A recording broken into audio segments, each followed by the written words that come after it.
Espace TV. Espace TV, le journal de 13h.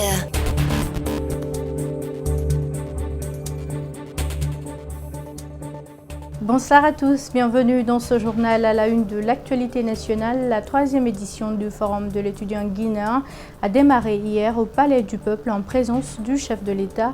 Les élèves et les étudiants ont massivement répondu à l'appel des autorités de l'enseignement supérieur. Pendant ce temps, les enseignants comptent aller en grève le 19 avril prochain.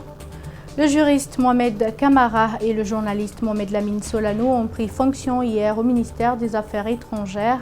Le premier occupe désormais le poste de chef de cabinet et le second est le conseiller en charge de la communication du département.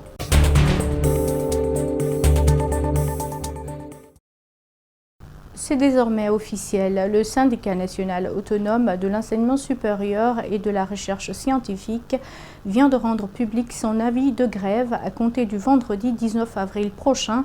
Les enseignants du supérieur sont appelés à observer le mot d'ordre de grève déclenché par leur syndicat. Le SENASUR exige l'amélioration des conditions de travail du personnel enseignant et déplore l'indifférence des autorités face à leurs revendications qui se résument en 14 points. La déclaration a été rendue publique au cours d'un point de presse à l'université Gamal Abdel Nasser de Conakry.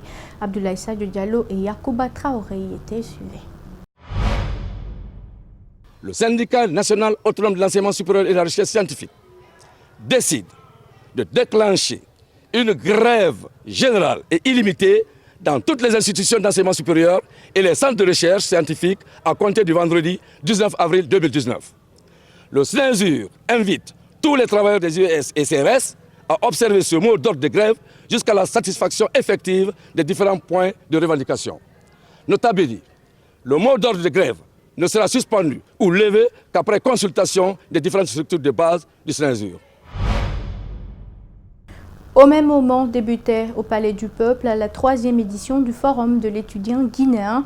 À masse, les élèves et les étudiants ont effectué le déplacement pour être situés sur leur choix futur après les études. C'est le président de la République qui a présidé l'ouverture de ce rendez-vous annuel.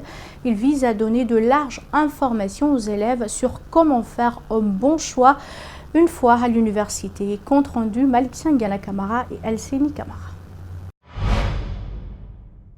Le Forum de l'étudiant guinéen FEG, désormais, il est inscrit dans les actions du département de l'enseignement supérieur et de la recherche scientifique.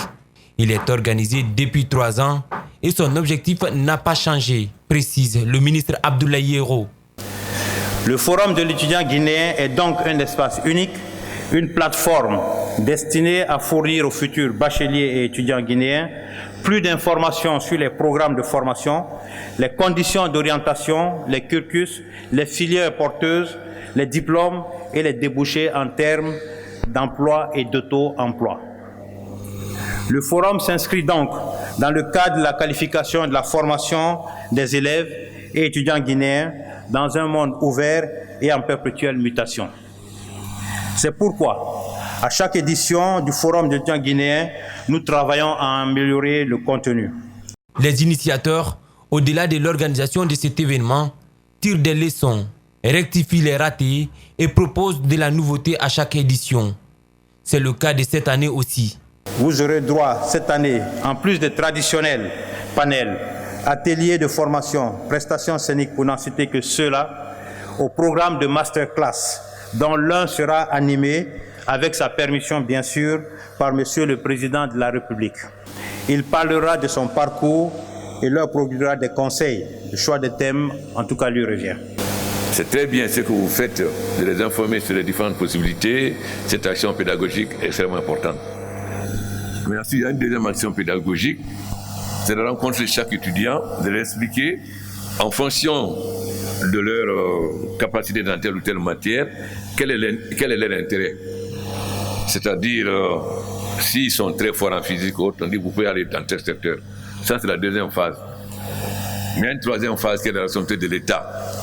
Lorsque l'action pédagogique ne réussit pas, l'État doit prendre la responsabilité d'une orientation autoritaire. Les universités privées et publiques du pays sont toutes représentées à travers les stands installés pour accueillir les futurs étudiants, les prodiguer des conseils pour faire un bon choix une fois le bac obtenu. Le palais du peuple va ainsi vibrer au rythme du FEG jusqu'au vendredi. Le gouvernement guinéen, l'UNICEF, l'ambassade d'Italie, une brochette d'ONG italiennes travaillent sur un projet d'état civil guinéen. L'Abbé et Conakry sont les régions pilotes de ce projet qui aura une durée de 2 ans. Le ministre de l'Administration a officiellement lancé les travaux ce mercredi à son département. Mamadou Sadio Baldé, Ibrahima Sori Kamara pour les détails. Zéro-Corée est une région considérée comme un exemple dans l'enregistrement de l'état civil en Guinée. Par contre, celle de l'Abbé a le plus faible taux à travers le pays. Pour ce projet pilote, Conakry et l'Abbé sont donc choisis. L'UNICEF, partenaire de la Guinée, veut s'assurer que les travaux soient réalisés comme prévu.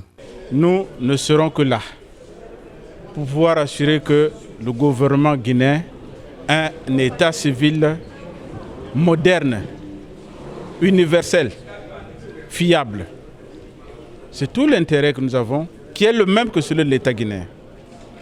L'UNICEF, comme je l'ai dit, est et restera un partenaire stratégique du gouvernement dans ce projet et dans bien d'autres. Si la Guinée possède un état civil fiable, les partenaires au développement comme l'Italie pourraient faciliter l'obtention de documents à plusieurs compatriotes vivant dans leur pays. Et donc la modernisation signifie aussi intégrer la diaspora dans une citoyenneté qui soit plus effective. L'état civil est primordial dans la reconnaissance d'un citoyen pour son pays. Le ministre de l'Administration salue la présence des partenaires dans ce projet.